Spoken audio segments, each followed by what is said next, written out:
SCP. It is a secure, contained project. It is also fictional organizations documented by the web-based collaborative. Yeah, bottom line is we're reacting to SCPs. We're reacting to some of these scary, creepy pastas.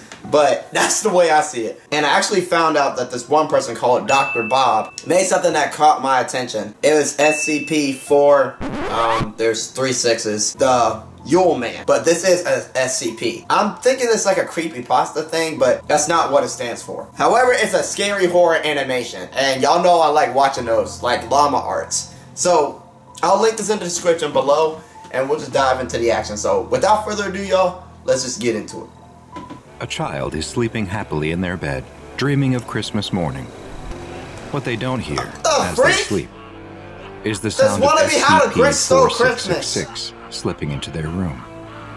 SCP-4666 watches the child for just a moment with these sixes, bro, before reaching into a giant bag. Hi, I'm Dr. Bob, and this is SCP-4666. Also known they're gonna analyze what the creature does. Man. Okay, this is interesting. SCP-4666 is thought to be a single humanoid entity, but one that has been alive for an incredibly long time. Those who have come into contact with SCP-4666 and lived to tell the tale describe him as being very tall, between 2 and 2.3 meters. He also appears to be very old and very thin. He always appears without clothing, even when the weather is below freezing, and would be much too cold for any normal human to survive. Though the true extent of his anomalous properties are still unknown, SCP-4666 seems to be able to travel instantaneously to any location on Earth above the 40th line of north latitude, and may actually be able to travel anywhere on the planet. Bro, the analysis on this SCP-4666 are diabolical. have only been reported during a very specific time of year, a period of 12 nights running from the night of December 21st to the early morning hours of January 2nd. Dang! This period is known as SCP-4666's active phase, and the encounters with the anomalous humanoid creature have been termed Weissnacht events. During these events, SCP-4666 appears at family dwellings, all of which, so far, have a few things in common. 1. They are all isolated in rural areas. 2. They are in locations with snow that covers the area for the duration of the event. And 3. They are all home to a family with at least one child under the age of 8. Sounds about right. In places that match all of those characteristics, Weissnacht events sometimes occur and always follow the same basic progression.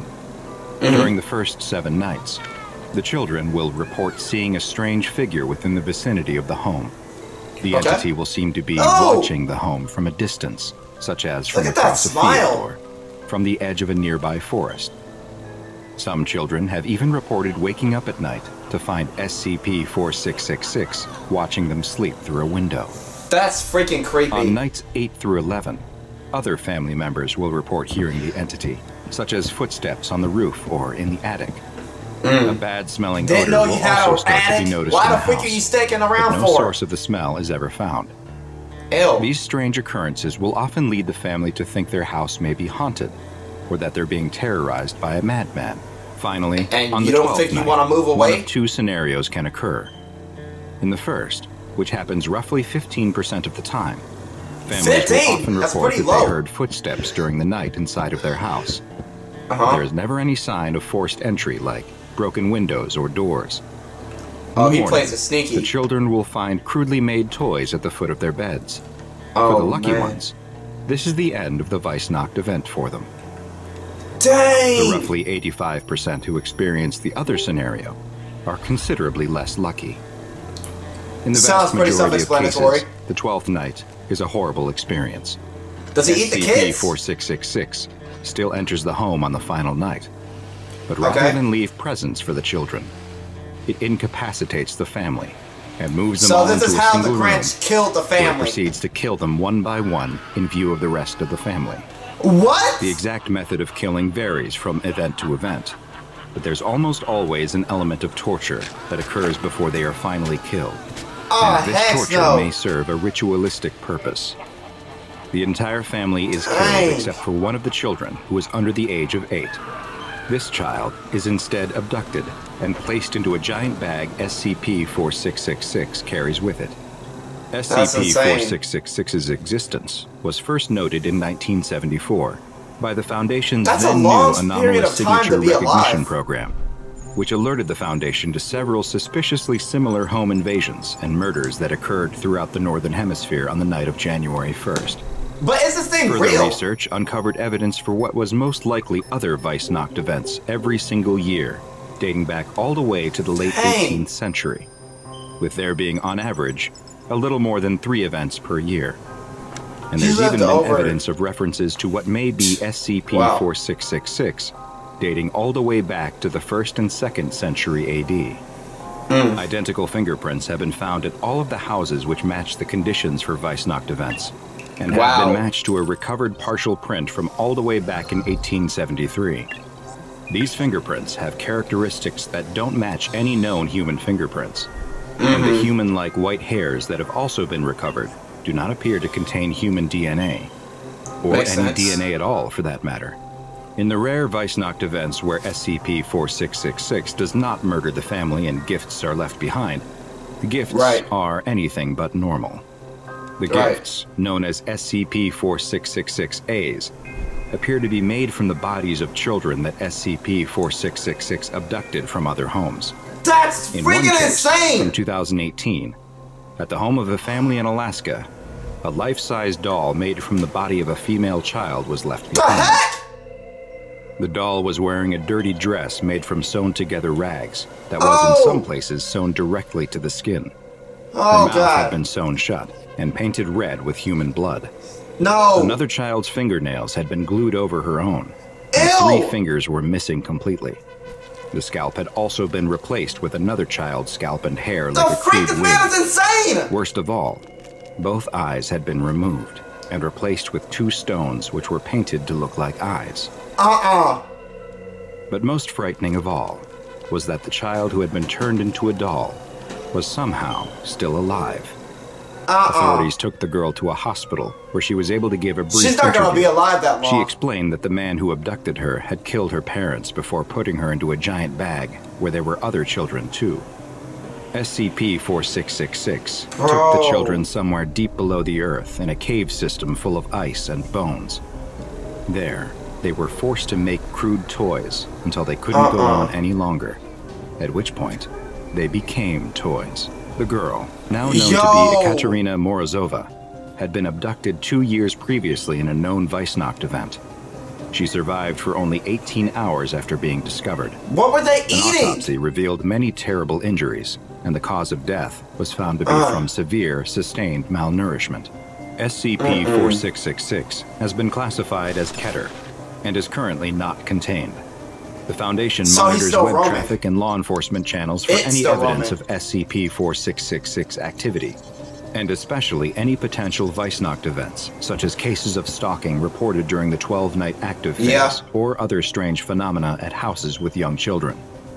Should a Weissnacht event be suspected to be in progress, the nearest containment task force is dispatched to attempt to contain SCP-4666 using the standard PDP-8 humanoid first contact protocols. So far, no such containment attempt has been successful. This is crazy. Now go and watch another entry from the files of Dr. Bob, and be sure to subscribe as we delve further and further into the SCP Foundation's classified archives. Well, he earned another subscriber. That was insane. So this man hasn't even been, like, contained just yet. They just found evidence on him, and, well, I should say it. It's not a he or she. They described it as an it. But it has, like, a phenomenal human life force, and the thing's been living over centuries. So, analysis, like, recap, he comes around the duration of time of early January December 21st till about the end of January 2nd. That's when he stalks his prey, and he can go up north within like 40 degrees below zero, or like within that range. Like, it's snowing, there's a family of like 3 with the children under 8. What really shocked me was the fact that he said he has the kids make toys off of the kids he kidnaps. And then when they can't continue to make toys, they become the toy for the next set of kids to make toys out of them. That's really, really gross. That's insane. The girl was a human doll. That's the type of stuff that I hate seeing in horror movies. When there's like a stuffed figurine human and it's shaped as a doll and it's still alive. Like, dude, her mouth was sewn with blood painted over. Her nails had nails of another victim with 3 missing fingers, and the eyes were gone, painted to look like eyes with stone. And it was still moving with the scalp that was already sewn. That wasn't even her scalp. It was somebody else's. Now, me, if I ever worked at this job and I saw something like that, I would do 2 of the following. I'd leave. Well, 3 of the following, I should say. First thing first, I'd leave. Second, if I couldn't leave, I'd kill it. Whatever it is, I'd just shoot it. Because I don't know what it's going to do. And if I had to take it in for evidence, then Lord help me. But, jeez. She didn't even survive 24 hours when she got released. Overall, these animations, like, it's very, very detail-oriented. They didn't leave out any evidence of, like, what will leave you guessing. But now I'm terrified because, bro, Christmas is around the corner. And I'm watching horror Christmas films. This dude should have been called How the Grinch Killed Christmas. Or How the Grinch Stole the Kids. No. Y'all remember that meme? How Karen took the kids. How the Grinch took the kids. Or took the Who's from Whoville. That's what it should have been called. Oh my goodness. But anyway, guys. If y'all want me to react to more of these SCPs, y'all let me know in the comment section below. There's like a bunch of them that these people have done. It's not just Dr. Bob, it's like other people too. But for Dr. Bob, I actually like it. Like, first time, first serve, I mean, there's so much information that he puzzled together. But guys, that's going to wrap it up for today's episode of Skylark Reacts. I hope y'all enjoyed, and if you're ready for the next episode, you know what to do for your boy. Make sure you smack that like button and subscribe today to join the club. And God bless. Thank you all for watching. Alright, party people, you know how we rock.